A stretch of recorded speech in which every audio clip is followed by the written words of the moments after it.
पथमेरा है, पथमेरा में 600 एकड़ में कम से कम 50,000 गाय हैं। आज दिल्ली में जो दूध का प्रोडक्शन है, दूध की बनी हुई चीज़ें हैं, वह 50% 60% नकली है। तो हमारी यह भी योजना है कि गढ़मुक्तेश्वर में गंगा के तट पर, अवंतिका देवी के में गंगा के तट पर हम 1.25 लाख गायों का एक गौशाला बनाएं, जिससे कि दिल्ली जैसे महानगर जहाँ 3 करोड़ 3.5 करोड़ लोग हैं, उनको शुद्ध दूध से बनी हुई चीज़ें प्राप्त हो और हमारे मिशन के लिए भी इनकम प्राप्त हो। उसके लिए हम और भी कई योजनाएं हमारे पास हैं। तो हमने इसके लिए माँ बगलामुखी परम शक्तिपीठ ट्रस्ट की स्थापना की। बगलामुखी एक नाम तो लेकर चलना पड़ेगा, जैसे गायत्री परिवार में गायत्री माता को लेकर चलते हैं, इस्कॉन में भगवान कृष्ण को लेकर चलते हैं, तो हम सनातन धर्म को समग्र को लेकर चलेंगे। तो आज के परिप्रेक्ष्य में जो माँ बगलामुखी हैं, उनका स्वरूप जब भगवान विष्णु सतयुग में जब हिरण्याक्ष पृथ्वी को ब्रह्मांड में कहीं जल में डुबो दिया, उससे भगवान विष्णु पृथ्वी का उद्धार करते हैं और दैत्यों का संहार करते हैं। संहार करते करते जिस तरह भगवान राम रावण को मारने से पहले भगवान शिवलिंग बना करके शिव की पूजा करते हैं, उसी तरह भगवान विष्णु भी सौराष्ट्र देश में हरिद्रा सरोवर के तट पर थोड़ा ध्यान, थोड़ी साधना में अपना समय बिताए। तो भगवान विष्णु की साधना, वो माँ बगलामुखी की साधना सोचकर नहीं किए थे, बस उन्होंने आदि शक्ति के साथ, क्योंकि ईश्वर तो एक है, आदि शक्ति है, वही ईश्वर है, तो उन्होंने साधना की। जैसे विश्वामित्र ने साधना की, आदि शक्ति की साधना की, तो आदि शक्ति की साधना की, तो जो भगवती का जो स्वरूप प्रकट हुआ वो गायत्री कहलाई। वशिष्ठ ने साधना की आदि शक्ति का, तो उनका जो स्वरूप प्रकट हुआ वो तारा है। अगस्त ऋषि ने साधना की, उनका जो स्वरूप प्रकट हुआ वो राजराजेश्वरी महात्रिपुर सुंदरी माँ ललिताम्बा हैं। जो माता शबरी के जो ऋषि गुरु थे मतंग ऋषि ने साधना की, तो मातंगी रूप में भगवती प्रकट हुई। भगवान परशुराम ने जब साधना की तो माँ छिन्नमस्तिका के रूप में भगवती प्रकट हुई।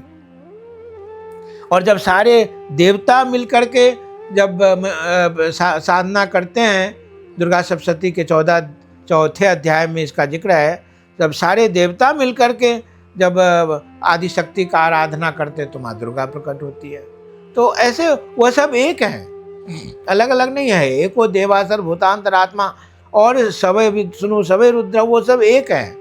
अब लोग कहते हैं कि जो अनेक देवताओं का धर्म है हिंदू धर्म, नहीं, हिंदू धर्म तो एक देवता का धर्म है, और हिंदू धर्म साकार देवता का भी धर्म है और निराकार देवता का भी धर्म है। हमारे यहाँ संत कबीरदास जी हुए, वो निराकार साधना में गए, और वो रामानंद के शिष्य थे। रामानंद साकार साधना के द्योतक थे। तो साकार और निराकार दोनों भाव यहाँ पर चला है, और ईश्वर के अनेक ऋषियों ने ईश्वर को फील किया, देखा। तो एकमात्र सनातन धर्म में ईश्वर की साधना है। बाकी जगह तो अब जैसे क्राइस्ट हुए, वो आदमी ही तो थे, भगवान बुद्ध थे तो वो भी आदमी ही थे। लेकिन हमारे यहाँ माँ दुर्गा हैं, माँ काली हैं, या विष्णु भगवान हैं, या शिव जी हैं, ये तो आदमी नहीं है, आदि शक्ति हैं। तो हम बगलामुखी माता को लेकर के अभी चल रहे हैं। तो बगलामुखी माता को लेकर चलने का कारण यह है कि कलयुग में बहुत कष्ट है मनुष्य को। कष्ट होने का कारण जनसंख्या की वृद्धि, कष्ट होने का कारण छल कपट ईर्ष्या द्वेष लोभ लालच बेईमानी, जितने भी कर्म कुकर्म हैं अब कलयुग में बढ़ गया है। तो आदमी पर कष्ट तो बढ़ना है। कर्म का सिद्धांत है, जैसा करोगे वैसा, जो बोओगे सो पाओगे। भगवान हमेशा आदमी के पीछे लगे नहीं रहते हैं, तुम अच्छा कर्म करो बुरा कर्म करो। ईश्वर तो प्रेरित करते हैं, और हम जैसा कर्म करते हैं वैसा पाते जाते हैं। तो 8 अरब इंसान पूरे विश्व में हैं, भगवान किस किस को प्रेरित करते रहेंगे रोज बरोज? नहीं, भगवान का ये काम, भगवान तो सृष्टि को ऑटोमेटिक व्यवस्था में दे करके वो तो चिर निद्रा में सो जाते हैं, और यह संसार चलता रहता है अपने कर्म की गति से। बगलामुखी माता भगवान विष्णु हिरण्याक्ष के वध करने के बाद, पृथ्वी का उद्धार करने के बाद, वराह अवतार के समय सौराष्ट्र देश में हरिद्रा सरोवर के तट पर माँ आदिशक्ति का आवाहन करते हैं। तो माँ जो प्रकट हुई उनका नाम उन्होंने बगलामुखी दिया। बगलामुखी क्यों दिया? बगला कहते कृत्या को, प्रयोग को। कोई प्रयोग, जैसे मिसाइल के पास, मिसाइल को एक टारगेट होता है, वो अपने टारगेट को ध्वस्त करता है। तो उसी तरह कृत्या भी अपने टारगेट को ध्वस्त करती है, और उस कृत्या का नाम है बगलामुखी, जो प्रयोग होता है। बगलामुखी से डरने की जरूरत नहीं है। हाँ, यह विद्या शत्रुओं से हमें मुक्त रखती है। आजकल शत्रु बहुत है, कहते हैं ना, जो आज लोग अपने दुख से दुखी नहीं है, दूसरे के सुख से दुखी है। तो इसी कारण से अनेकानेक शत्रु पैदा होते हैं, बेवजह शत्रु। हम सुखी हैं तो शत्रु, हम हंस रहे हैं तो शत्रु, लोगों को बर्दाश्त नहीं है। तो बगलामुखी माता शत्रुओं से हमें बचाती है। प्रथम तो उनका ये है। वैसे स्तंभन की भी देवी हैं वो, उच्चाटन की भी देवी वो हैं। अगर हमारे शत्रु हमें परेशान करते हैं तो माँ बगलामुखी के साधक चाहे न चाहे, अपने शत्रुओं का नाम ले न ले, उनके शत्रु स्वतः निरस्त हो जाते हैं। अगर हम आज बगलामुखी के भक्त हैं और कोई मुझे परेशान करता है तो मैं माँ से प्रार्थना करूं कि माँ मुझे अब मेरे शत्रुओं से मुझे बचाओ, नहीं, वह स्वमेव की प्रक्रिया है कि उनके शत्रुओं का नाश खुद ब खुद हो जाएगा। इससे डरने की जरूरत नहीं है।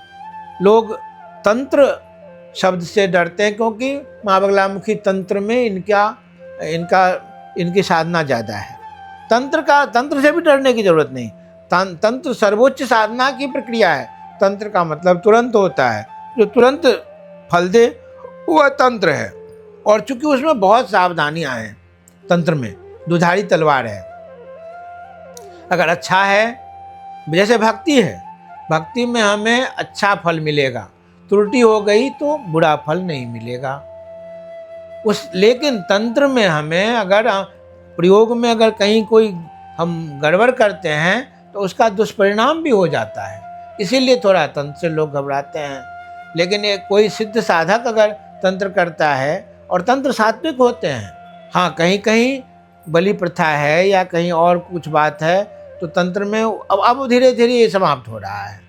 आज हम कुष्मांड की बलि देते हैं, नारियल की बलि का मतलब काटना नहीं होता, बलि का मतलब समर्पण होता है। जैसे राजा बलि हुए थे, उन्हीं के नाम से बलि शब्द चला, तो बलि तो अपना सब कुछ समर्पित कर दिए, इसीलिए वो बलि कहलाए। तो उसी नाम को लेकर बलि कहते हैं। बलि मतलब बकरे को काटना बिल्कुल नहीं। हाँ, मध्यकाल में जब लोग अशिक्षित थे तो अपना वो सब परंपरा चला, लेकिन अब लोगों को बुद्धि आ रही है तो वो बलि खत्म हो रही है। कुष्मांड समर्पित कर देते हैं, नारियल समर्पित करते हैं और गन्ने समर्पित करते हैं, उसकी जगह पर फल बराबर है। तो कहने का ये मतलब है माँ बगलामुखी शत्रुओं का नाश करती हैं। मुकदमा आदि आजकल बहुत है, करोड़ों मुकदमा पेंडिंग पड़ा हुआ है, मुकदमा में विजय दिलाती है। न्यायिक और ये जो प्रशासनिक कार्य हैं, प्रशासनिक कार्यों में कोई मामला फंसा हुआ है, कहीं कोई किसी का बिल अटका हुआ है, कहीं का पैसा अटका हुआ है, ठेकेदारी में कहीं पैसा अटका हुआ है, कहीं ऋण, कोई पैसा किसी को वापस नहीं कर रहा है, किसी पर ऋण हो गया है। और सबसे महत्वपूर्ण माँ बगलामुखी का जो आधुनिक काल में ज़्यादा प्रचार हो रहा है, वो राजपद प्रदान करने वाली देवी है। प्राचीन काल में जब राजसूय यज्ञ होता था तो माँ छिन्नमस्तिका और माँ कामाख्या और माँ बगलामुखी, तीन की आराधना उपासना से राजसूय यज्ञ होता था। जय श्री राम, जय श्री कृष्ण, हर हर महादेव, जय भवानी, जय महामाई की।